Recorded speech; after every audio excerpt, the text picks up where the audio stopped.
And ఇంకోటి ఏంటంటే చూడ్డానికి ఆర్టిస్ట్ చాలా మంచిగా ఉంటాము, బిజీ ఉంటాము, చాలా వరకు అనుకుంటారు అరే వీళ్ళకేంట్రా తక్కువ, వీళ్ళు బాగున్నారు అది ఇది అనేసి. బట్ మనకున్న ప్రాబ్లం మనకే తెలుస్తుంది. సో అలా షుగర్ ఉందండి తెలుసు, నాకు కూడా తెలుసు. అలా కొన్ని ఈ మధ్య కొత్తది ఒకటి వచ్చింది చెప్పనా, షో ఎంత సైలెంట్ అయిపోయింది. సో మీ ఇద్దరి పరంగా చూసుకుంటే ఫినాన్షియల్లీ స్ట్రగుల్ అయిన లైఫ్ ఎట్లా ఫేస్ చేశారు? నేను డబ్బులు ఉన్నప్పుడు ఒకలా ఉన్నాను, లేనప్పుడు ఒకలా ఉన్నాను. బట్ ఎక్కువ డబ్బులు లేని పరిస్థితి ఎక్కువ నేను ఫేస్ చేశాను అనమాట. నేను ఫస్ట్ నాకు అంత ఇన్కమ్ ఏం రాలేదు దీనివల్ల, జబర్దస్త్ వాళ్ళు కానీ ఇంకోటి కానీ.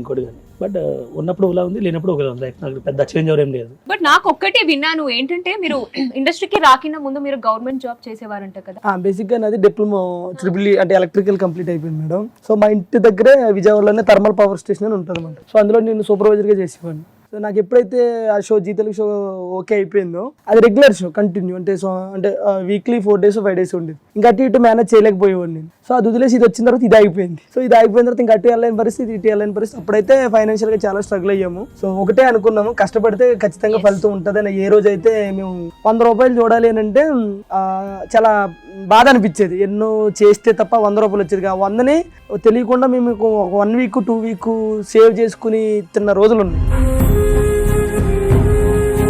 సో ఈ రోజు నేను సంపాదించాను, ఇల్లు కట్టాను, కారు కొన్నాను.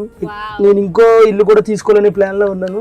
ఇంకా సంపాదించి నా తరపు నుండి ఎవరికైనా సహాయం చేయాలనేది నేను ఎప్పుడు అనుకుంటూ ఉంటాను. ఎందుకంటే మనం అక్కడ నుంచి వచ్చాం కాబట్టి అలాంటి వాళ్ళకి ఎంతో కొంత ఏదోటి చెయ్యాలి అని చెప్పేసి నాకైతే ఉంటుంది.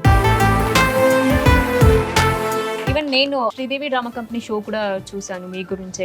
ఒక 4th floor దాకా మీరు సిమెంట్ మూటలని మోసుకొని వెళ్ళి అది జీతేలుగా అయిపోయింది మేడం. అయిపోయిన తర్వాత హైదరాబాద్ లో ఉండిపోయాం. ఇంటికాడ అడుగుతుంటే ఏంది షో రావట్లేదు, వచ్చిన ఎపిసోడ్లు వస్తున్నాయంటే డైరెక్టర్ కొంట్లో పోలేదు, పాత ఎపిసోడ్లో వేస్తున్నారు, 2 నెలల తర్వాత చేస్తారని అబద్ధమాడు. ఈలోగా రూమ్ రెంట్ కట్టాలి, డబ్బులు లేవు. నేను సాయిరామ్ రజాక్ అని మా 3 ఫ్రెండ్స్ ఉండేవాళ్ళం. ఇంత రూమ్ ఉండేది, ఇదే రూమ్. ఈ రూమ్ లోనే కన్నీ పెట్టుకుని పడుకుంటే 4,000 రూపాయలు రెంట్. అది ఆ 4,000 కూడా మా దగ్గర లేవు. ఏం చేయాలరా అంటే పనికి తీసుకెళ్తానని సిమెంట్ పనికి తీసుకుని వెళ్ళాడు. ఇంతంత బస్తాలు మోసుకుని వస్తే ఇంత అయింది ఈ భుజం. సో అప్పుడు కొంచెం బాధపడ్డాను. నేను మెరిట్ స్టూడెంట్ మేడం. నాది డిప్లొమా 82.5% నాది. ఒక కోచింగ్ తీసుకుంటే జాబ్ కొట్టేంత నాకు ఉంది. అవన్నీ వదిలేసి ఇంకా ఇక్కడ ఎందుకుంటున్నావు అది అర్థం అవట్లేదు. సో అలాగే ఒక టైంలో ఇండస్ట్రీ వదిలేసి వెళ్ళిపోదాం అని కూడా అనుకున్నా. ఎలా లేక ఇంకెక్కడే ఉండి కష్టపడి ఈ రోజు సక్సెస్ అనేది చూడగలిగాను. బట్ ఇప్పుడు ఏమైనా అట్లా రిగ్రెట్ గా ఫీల్ అవుతున్నారా? అలా ఏం లేదు కానీ మేడం, ఇప్పుడైతే ఇండస్ట్రీ వదిలేయాలనిపిస్తుంది మేడం సీరియస్. అంటే కొంచెం యాక్టింగ్ వస్తే ఉండేవాడు, రాదు కదా దానివల్ల.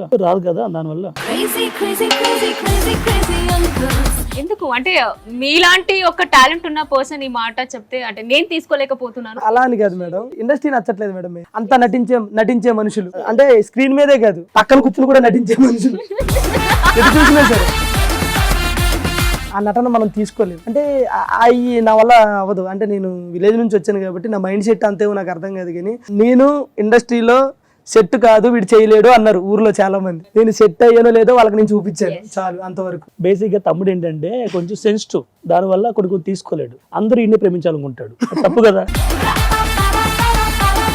నిజంగా ఒక ఇన్స్పిరేషన్ అనేది చెప్పొచ్చు. బికాస్ ఏమి చేయలేవు నువ్వు, లైఫ్ అక్కడితో ఆగిపోతుంది అనేసి మీరు చూపించలేదు. ఎంత కష్టం ఉన్నా కూడా డిప్లొమా చదువుకున్న మీరు ఆఖరికి లేబర్ పని కూడా చేశారు లైఫ్ లో. So this is you are the inspiration అనేది చెప్పొచ్చు. బేసిక్ గా ఆడిల్లండి కట్టుకున్నది. సుమన్ టీవీలో మీ పర్సనల్ అండ్ బిజినెస్ ప్రమోషన్స్ కోసం కింది నెంబర్ కి కాంటాక్ట్ చేయండి.